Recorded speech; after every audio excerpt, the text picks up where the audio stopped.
All right. Perfect. Perfect. Thank you so much for joining us. Harold, everybody, with Bandwagon Fan Club, founder and CEO. Give us your background, Harold. Yeah, and before I get into my background, I'll talk a little bit about background that you may hear, which is my 3-year-old. There you go. I just turned it on. So I've got a 3.5-year-old, if you all are wondering what may be going on in the background. But my background personally and professionally, I'm a first-generation American. My family is Jamaican. And so I was born in New York City and one of 5 kids. And so me and my 4 siblings were actually raised in Columbia, South Carolina. I went to Clemson University, proud Clemson alum. I studied economics and political science before going on to work in corporate America for about a decade in barcoding, RFID, and those types of asset management solution type technology spaces before starting my company. All right. That's really impressive. Thank you so much for giving us a lot of your background.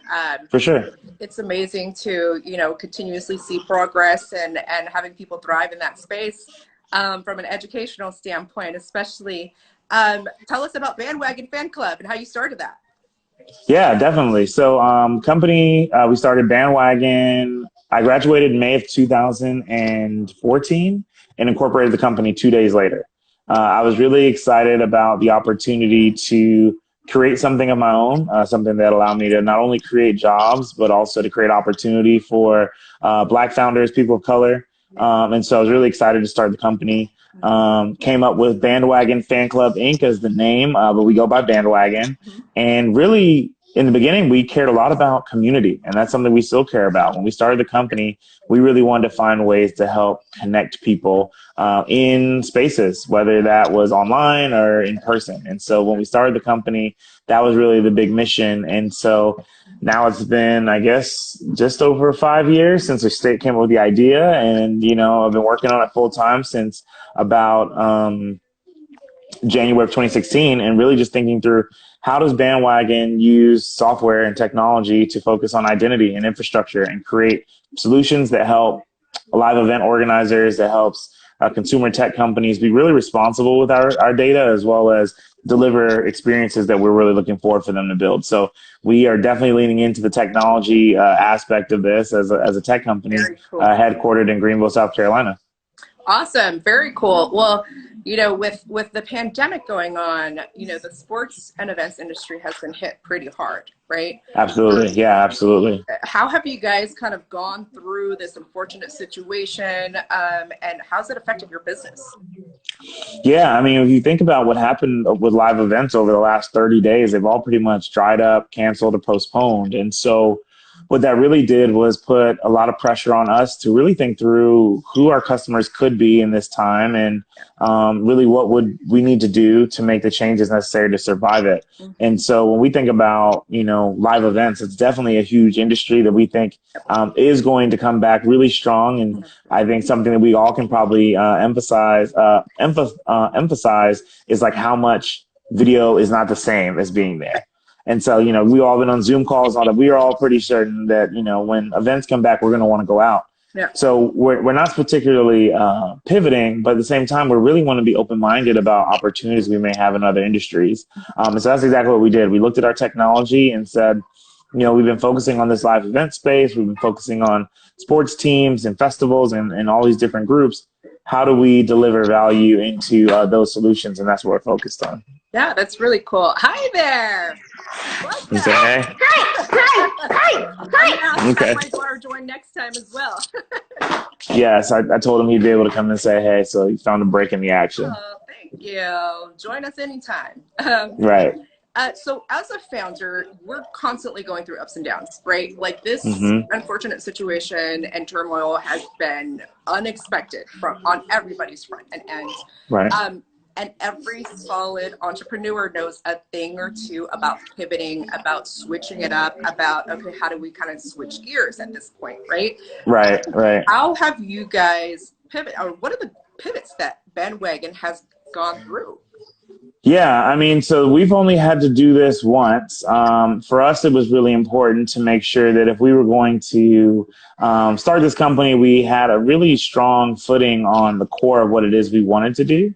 And so, what does that mean? For us, it meant being very specific about our target audience and who it is that we wanted to serve and what was that solution. So for us, from the beginning, we cared about community and creating better experiences for fans, for consumers, for anyone, anywhere. We wanted to make sure that your experience was better because at the end of the day, those are the things that you cherish. I mean, you know, you may buy something, a fancy TV or something, and it breaks, but you will remember the trip you took with your girlfriends. You Right. remember the sporting event you took your kid to. And so that's something that we've always cared about doing. So I think that when it comes to pivoting, it's important to remember who your customer is.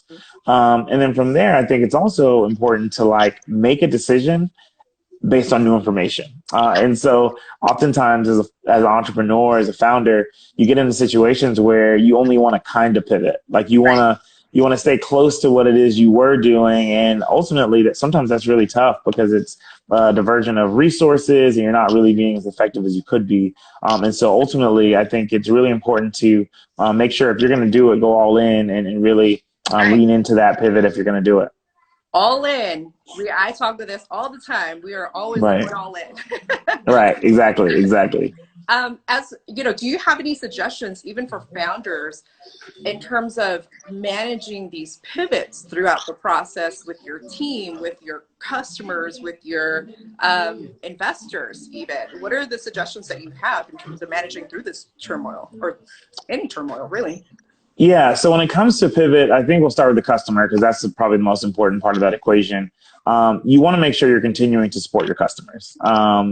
So long as it doesn't disrupt your business. And so if you can find a way to properly offboard your customers that you currently have as you go and ramp up for the new customers, I think that's going to be really important. In some cases, even referring them to a competitor is a very credible thing to do if you're winding down a service that you're no longer going to be able to support. I think that's really important. As relates to the team, which I think is the second most important part of that piece, is making sure that everyone's on the same page, understanding why the management team or the leadership team believes that this is the way forward, what resources you're going to need to get to it and get through it, and then what steps you're going to need to make and take to make sure that you're successful in this. I think that ultimately, with any pivot, it can't just be the business folks who are saying, oh, we see there's more market opportunity. And it can't just be the technical folks who are saying like, oh, the industry's moving here. It has to be everyone on the same page, understanding the market opportunity, the challenges that you're going to be facing as a group, as well as what it's going to take from you. And in a lot of cases, it's your attention, it's your resources, it's your energy, it's your open-mindedness and flexibility. Lastly, when it comes to investors managing a pivot, I think the number one thing is being transparent. If you don't do a monthly update, I highly encourage that you do, because it's one of those opportunities to communicate not only the great and good stuff and tell your investors that you're killing it, but it's also important to make sure that you are telling them the tough stuff and asking them for help. And so the last thing you want to have is reaching out to a group of investors that have, bet on you and have given you money. Then all of a sudden they haven't heard from you and you're coming up saying, hey, things are going really bad. We're going to have to make a pivot. And this is what we need. You want them to know at every step what you've been doing and how you've been working through it. So I think the communication aspect is probably the most important when it comes to the investors, because they're not there in the day-to-day business running. They're not there in the day-to-day running the business. And therefore they may be not as aware of some of the market opportunities, some of the market pain points that you're evaluating. And so that's how I would manage, dealing with your customers, your team members, as well as your investors when it comes to pivot or any type of, crisis where you're evaluating your business model. That's awesome. Thank you so much for those tips. Communication is definitely Exactly. across the board, right? Yes, exactly. So a little birdie told me amongst this turmoil and kind of market shift, especially within the industry that has been hit, Bandwagon just acquired a company. Yeah. First of all, congratulations on that. That's Thank amazing. you. I appreciate it. Thank you very much. So we tell us all about it. We want the tea. Spill it, please. Yeah, no, absolutely. So I think that there's a couple of things to definitely know. As you follow me on my journey and, anyone who I try and talk with, I think it's important to kind of share the ups and the downs of this. I think that if we tried to peer mentor or we tried to learn from these companies that we're only reading about in TechCrunch, but their founders are completely inaccessible, we're kind of doing ourselves a disservice, not only from the learner side, but from the person who's trying to share, because they're not able to see the entire thing. So for us, when it came to Ideal Seat, it was a perfect fit for us. Not only because when we started working together back in 2015, 2016, we were we were their first customer. Oh. Right. And so they started out as a ticket marketplace and then ultimately said, we're going to be a data company. And so when we took the opportunity to work with them, we said, yeah, that would be a great resource to work with our first product. And so we were customers and we worked together and it was great. We built a great rapport with the leadership team, Joel Carbon and everyone there. And then once we pivoted in 2018 away from our initial version, then we said, well, we can't be customers of yours, but let's be, great friends. Let's find ways to like support each other. And so we always kept up with each other. And I think that that's one of the things that, I don't know if at the end you'll ask for any tips, but one of them I'll give now is that I think that oftentimes entrepreneurs don't think through how they can work with other early stage startups, not only to become customers of each other or partners with each other, but really like support and like mental health, right? And so for us, it was really great to always have the relationship with Joel and Ideal Seed. And so at the beginning of this year, we started having conversations with them about their future plans and what we were interested in doing and decided to engage in conversations about acquiring their assets. And so then, COVID and everything happened there. And at that point, we got a chance to still talk with the board and say, I still think this makes a lot of sense. We're going to go on offense when a lot of folks are going to go on defense. We've been really smart about the capital that we have in the bank. We've been really fortunate to have great investors and great customers, and the team is super small. I've always wanted folks to be more impressed by how few people we have with all that we can accomplish than having like a team of 20 people. Right. And so the acquisition made a lot of sense for us. So we pulled the trigger and we're able to close it, I think, towards the end of last month. Thank you so much for sharing that. Oh my God, that's impressive. First of all, thank you. And we're going through, this entire pandemic, and here's Bandwagon acquiring companies. So yes, that's a really amazing story. And you're absolutely right about founders connecting with each other. We met through Twitter. Yep. We've kept in contact, Of course. I love that. That's amazing. So definitely utilize all of your resources. I mean, especially the nitty and gritty entrepreneurs. Definitely, you have to. You have to. I think that the world is the challenge oftentimes is that you have entrepreneurs who think that there's a deficit of resources or there's a deficit of talent or a deficit of opportunity. And then that turns us against each other. And that's not what we should be doing, but that's what's intended by the market. It makes you feel like that. And so ultimately, I think that if we're able to think through the opportunities that we have as a group, we find like, man, there's a big enough pie for you to have some and me to have some. We come back and get seconds and do this whole thing. And so that's really the way we try and like work through our ecosystem and create relationships with people. That's great. That's great. Speaking about, supporting and helping, you are also a mentor and advisor to a couple organizations, correct? Mm-hmm. Yeah, definitely. Tell us about, what have you seen other amazing entrepreneurs kind of do throughout this turmoil and situation?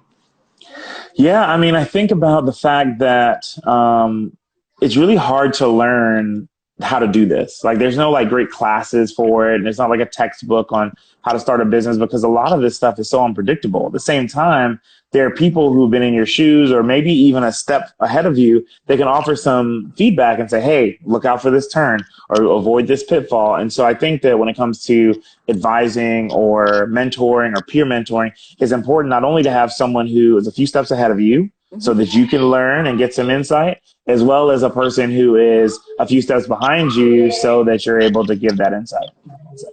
And bringing people with you, right? Like, of course. That's what it's all about, being able to create that space. And I think it's really important, especially for kind of women and minority entrepreneurs that don't have a lot of resources, support, help across the board. I know that you also mentor and support women as well. Yeah, so right now I'm advising 2 female founded companies. One is Heirloom. They are using augmented reality and some VR components to really augment the remembrance space. I'm not sure if any of you have lost a loved one recently, but given the COVID-19 challenges, you're not really able to go to funerals. You're not really able to travel as much. And so what you're finding is that traditionally speaking, funerals have always been a thing that happens like in a certain place. And that's not how we remember people, right? If you think about a loved one that you've lost, you remember people from the restaurant that you used to go to or any of those things. And so what Holly and Heirloom are doing are really thinking through how you create almost like a Pokemon Go type experience where multiple people are remembering the same person in their own unique ways, where they are or where they remember that person or are most connected to them. And so we're really excited to be helping them. Another person that I'm advising is a woman named Katie. Her company is called My Coffee Pass. And that's essentially like, let's say the Starbucks app for people who like great local coffee. So okay. Starbucks, you can go in and you have pay your, load up your card. You can buy drink after drink. It's similar to that, but it's for local coffee. So these are normally not chains. They're mom and pops, one or two stores. And obviously her business was directly impacted when non-essential businesses got closed. And in Austin, Texas, if you are a coffee shop that doesn't serve food, you are not deemed essential. So a lot of them closed down. Yeah. And so now she's looking at how she pivots and some of the solutions that she approaches to this new problem, where she's like, I've got a company, I've got these coffee shops who are my customers. Mm-hmm. How do I support them? And so definitely it's been important to me to make sure I'm giving back. My focus group is Black entrepreneurs and women entrepreneurs, and figuring out how I can help not only share my experience, but connect them with resources that they may have a need for that I may have in my reach. That's amazing. It's absolutely needed. We thank you on behalf of all women, especially and minority entrepreneurs. We thank you so much. It's huge, especially having somebody in your corner, like you said, that has gone through certain experiences. Yeah. How have you any suggestions for other entrepreneurs that may be going through these different type of pivots, aside from, let's go into the funding aspects a little bit more, because that's a big issue that's actually happening right now, right? Right.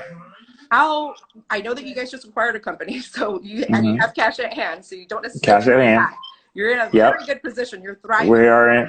Amen for that. Fortunately, in a good position. Yeah, I mean, I think that there's two things. So first, one quick thing on the female founders thing that I want to make sure to put a bow on. I'm happy to do it. Like, I think that it would be dumb not to. Black women are the fastest growing entrepreneurship segment in this country and have been for several years. And so to ignore them, to not fund them, to not mentor them, not to patronize them, for anyone watching this and going to be watching on the rebroadcast, if there's a female founded company that you can't afford to invest in, buy their products and pay full price. Absolutely. And tell your friends, because that's ways in which you patronize, and that's ways in which you support these businesses that are really the backbone of our country. And so, it's a no-brainer for me. But as to your question about fundraising in this climate, I think that it's going to be really tough if you don't have an existing relationship with that investor. I think I've seen a lot of different VCs talk about, ventures drying up or how these things are working right now. I think ultimately it's not as much venture drying up, but they're going to be much more risk averse as they evaluate portfolio companies. Right.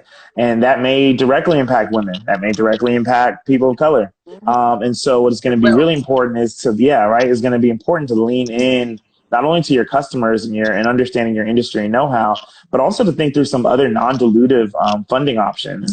So for those of you who are aware, traditional venture capital or angel investing, you're going to take money from them and they're going to have some piece of your company, and that's dilutive. When it comes to non-dilutive, there are grants. There are certain things that you can win in pitch contests.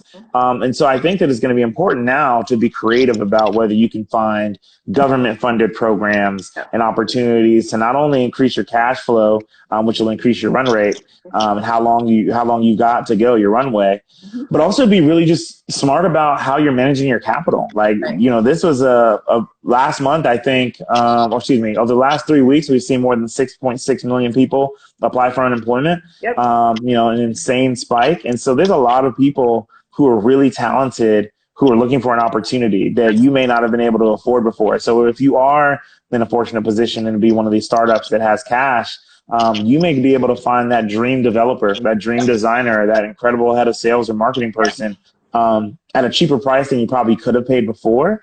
And they'll be, really willing to roll up their sleeves and get up to something now that, we've got this climate. So that's step one. But step two is that if you have a team that may be a bit too big, or some of these roles are being done by multiple people, this is where you've got to make a tough decision and figure out, how many people you actually need, what's the cadence you need them for, how much can you afford to pay that allows you to move forward in such a challenging climate. So I think navigating fundraising is tough, not only from getting new money, but also maintaining a reasonable cash position based on the money you already have. Absolutely. You've touched on a lot of really good points here that I'm going to go over. And so going back to the women and minority aspect of things, especially in this turmoil where we have one route from a funding standpoint, which is SBA. Everybody's kind of routed to the SBA, right?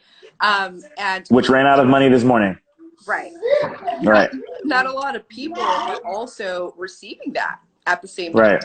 Right. So what we've kind of done on our end, and it's really important for us to specifically make sure that women and minorities are supported throughout this turmoil, because there's a lot of entrepreneurs that I've seen, heard, even myself, have kind of gone through the different applications that are coming out there, and then we receive a sorry, we can't support you. I think it's only been like 4% of people that have actually received the funding even. Oh, wow. Wow. And, that's an insane amount, right? And for what's available. So to make sure that nobody's really kind of getting left behind, especially from a women and minority standpoint, we've actually pivoted ourselves with Innovation City. It's important from a visibility, standpoint to go and help and support, whether it's sharing, whether it's purchasing, whether it's promoting. And what we've done, which is our announcement here, is that we actually created a pitch competition, a live pitch competition on our platform. Right. So here we're able to give away $10,000 so far for women of color. And we are opening applications tomorrow morning. Awesome. So it's going to be really exciting. And, we want to make sure that we support and help the individuals that really kind of need it the most, especially during this turmoil, especially during this time. And being able to make sure that, they can progress forward. We can move forward. Yeah, and I think that's important. I think that ecosystem partners, my son's going nuts over here wanting a new episode, so I'll try and multitask. Hey, but I think I think that it's important to make sure that you got ecosystem players like you all making sure you're supporting, because the challenging part is thinking through the fact that we have organizations that won't exist after this, some staples in our community, and so forth. And so how do we figure out how to move forward? And I think a lot of times there's going to be opportunity to do some collaboration. There's going to be some consolidation. So whether that's your company buying another company, your company merging with another company, your company being bought, or you just ended up having to roll up your sleeves and get a job. There's no shame in any CEO, founder, whatever, taking a job in this climate, because at the end of the day, we've all got responsibilities, and contributing to this society, and is huge. Entrepreneurship is a huge risk, and anyone who tries it, whether you fail or succeed, should be applauded because of the process and the journey, not because of the outcome. Tried it. Right. And so I think ecosystem players like you all looking at funding opportunities, that's huge. That changes, the landscape. That changes for everyone. Yeah, absolutely. And focusing on a specific niche to, make sure that we can, again, uplift, help create that space. And across the board, everybody's going through it. Everybody's going through it, regardless of whether you're a woman or a minority, right? Our standpoint is ensuring that we don't continuously get left behind. There's, as a lot of barriers, especially to get funding already as is. So how do we ensure that we can even reform and change this whole process? Right? Yeah. Well, I think that it's a multi-step type approach. First part is that if you are getting funded by venture funds, to be vocal about your peers and about your network and how you can help them increase their deal flow into groups that don't necessarily look like the rest of their portfolio, right? So don't be the person that gets the funding and closes the door behind you. Yeah. Be the person that gets the funding and pulls up a chair to the table for other people. But on the other side, everyone can't be an entrepreneur and shouldn't be. And so that means that if you are fortunate and you're in corporate America and you're making enough capital to where you could be an angel investor and writing a $5,000 or $10,000 check into a startup, that's huge.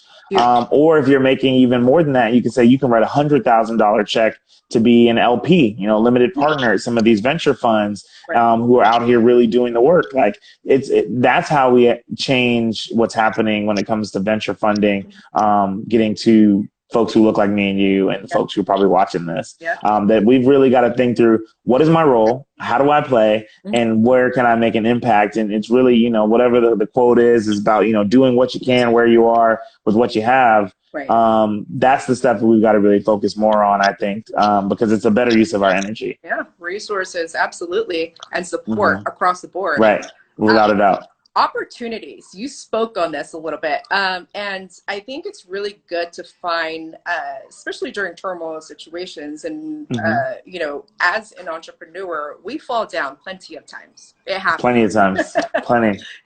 And, you learn and you get back up and you continue to do it, right? But identifying the opportunities, to your point, you made a pretty good statement in regards to finding different grants, non-dilutive funding, right? Yeah. How do you what other opportunities and pivots have you kind of gone through with Bandwagon? And for opportunities. Sorry, go ahead. Yeah, no, that's perfect. For us, so we've been fortunate to have received funding in every way possible. So we'll start there. Our first funding essentially came from, my extra cash I had when I was working. So I was working corporate America, started this idea on the nights and weekends and poured, my energy and time into it. And so I put some cash in. Then eventually when I started realizing this could be a thing, I started using some of my credit cards. Ultimately, you've got family and friends who may be able to invest, but some people don't have that access. And so you looked at reward-based crowdfunding like Kickstarter or Indiegogo, where you say, hey, I'm going to build this thing in the future, but I need your help to get the money. And so in return for you giving me some money, I'm going to give you the first unit. So I'm going to give you a 70% version of that final product. And so that's where it really comes down to storytelling and how do you make sure you're, amplifying what it is you're doing and why it matters. We've also done equity crowdfunding, which if you're familiar with it, thanks to the Jobs Act, thanks Obama, being able to allow everyday people, teachers, executives at sales companies, everyone to be able to invest as little as $10 in some cases in an early stage company and have equity and have shares in those companies. And so we did our platform through Republic. And so I think that ultimately when it comes down to being a Black founder or being an underrepresented founder, which let's see, can't see my shirt here. Shout out. Underrepresented. Go from underrepresented to underestimated. Shout out to Arlen Hamilton, one of our investors from Backstage Capital. I think it's really important to think through like our roadmap isn't going to be the same roadmap as their roadmap. Right. And it doesn't have to be. And the sooner that we recognize that what works for the goose doesn't always work for the gander, the better, the more, the better position will be to look for resources that better fit us. Absolutely. And I think that that's really the approach that we've been able to take about it, is just being mindful that, our path may be different from others, but it's our path nonetheless. And we're going to own it and we're going to experience every bit of it and celebrate along the way. Awesome. Well, thank you. You are dropping some knowledge and gems, and a couple of the comments came through saying the exact same thing. Good. It's so awesome to really have you. Where does Bandwagon go now forward? Yeah. So we've been really fortunate that, we built our technology in-house. We built out, our team is led in Greenville, South Carolina. I invited the team members that watch, but they're in a Slack channel right now, knocking out some development. But we're headquartered in Greenville, South Carolina, and proud to be, stateside and built in the U.S. Because of that, we have the ability to say, hey, what if we took our really smart people who are really resourceful, who are really talented, who are really creative, and let's look at some other opportunities that our existing technology can solve, like some problems that are exist in the world right now. And so that gives us some opportunities right now to talk to the Department of Homeland Security, Yeah. some government agencies. And so there's a lot that we can't go into right now that what we're working on. But really, the thing I'll leave you with essentially on that is the same way that companies were looking to AWS to help them with their cloud infrastructure, years and years ago. We're trying to position ourselves to be the identity infrastructure company to help these companies think through how they manage their consumer data, how are they responsible with the information that they're gathering as well as being shared with them, and then how can they use that information to make the consumer's experience better. And so we're staying close to what we wanted to do and focusing on, improving experiences for everyone. Yep. But ultimately, we're going to be opportunistic as acquisition and go on offense when a lot of our peers may be going on defense. Awesome. Well, that's really amazing. I love, the fact that you're just continuously moving forward no matter what. I think that's super important, bringing your team along with you and also getting into completely different markets, right? Like that's, oh yeah, working with, the Department of Defense, now classified information with Bandwagon. Congratulations. Right. So that's amazing. I love hearing your story. I love seeing your journey. Everybody that is watching and is going to continue to watch this, definitely follow Bandwagon. Where can Thank you. Yeah, so I'm a huge fan of Twitter. I think that Twitter connects the universe. I'm able to talk with people I would have probably never had the opportunity to meet in real time. Like us. I've gotten like us. We've got investors from Twitter. We've hired people we've met on social media, and so I think social media is great. So you can follow me on Twitter. I am one Bandwagon Fan. That's ONE Bandwagon Fan. And then our social media accounts, Bandwagon, pretty much everywhere you'll find us, our orange flag, because we're trying to carry the banner there for everyone. And so I'm just thankful for the opportunity to share our story. I'm really, really excited to, share my journey, because one thing that I've recognized, whether, we went through the Google for Startups program a few years ago, but only recently have I been able to articulate the fact that this journey isn't for just me. Like, I remember my mom would tell me, like, everything you go through isn't for you. Sometimes it's a testimony for someone else that needs to hear it. Right. And so I think that once I realized that, I don't have to win this race, I just need to be able to put whoever I'm handing that baton to in a more favorable position than they would have been. It makes the whole thing much more enjoyable. So the thing that I try and emphasize not only is, collaboration with more folks, is the transformative power of transparent storytelling. I love it. We've got to be honest. We've got to be transparent, and that's where we're going to see the transformative opportunities with our peers as well as these companies that we're rooting for. Yeah, I think that's really huge. Definitely creating that space over and over and over. For sure. We have to continue to do so. In addition to that, I love the fact that you even, are talking about transparency, are talking about your journey. I think it's really important. I have gone through similar situations in terms of like, hey, people need to hear this, right? Right. It's not just for you. People need to hear kind of what have you done through, unfortunate situations? What are the pivots that you've made? How did you do it? How are you telling your team? How are you communicating to investors? All of the above. Yeah. So thank you so much. This is amazing. Thank you for having me. I appreciate it. We're definitely going to continue to work together, and and I'm rooting for you, and I'll be sharing this. So once this is live, I don't know how IG Live works, but we'll share it and make sure that the folks who weren't able to tune in this lunch hour are able to get fed a little bit, and hopefully they can come back to you and to me, ask more questions. But once you get that grant application up and running or that pitch competition set up, let me know. I'm gonna make sure I share it with the network. Tomorrow, it's going live. Applications are open. So let's get it. The competition is going to happen actually on May 20th. So save that date, May 20th. Let's do it. And we're really hoping to increase that number. So we're really helping and supporting women of color in any and every type of industry. Again, we're going to pick the top 10, and it's going to be an actual live pitch competition on our platform at Innovation. Well, good. Well, excellent. Well, if you need a virtual judge, definitely let me know. I'm happy to check it out. Hey, So let me know. I'm gonna throw my hat in the ring there. absolutely. Would love to have you. I think Excellent. I can't even say exactly yet, but I believe Erlyn might be joining us as well. So, All right. Well, good. Well, let me know if I can help in any way, supporting, amplifying, or anything. all But right. thanks for the time today. I appreciate you. Thank you. Appreciate you. All right. Talk to you later. Bye. Have a good one. Bye.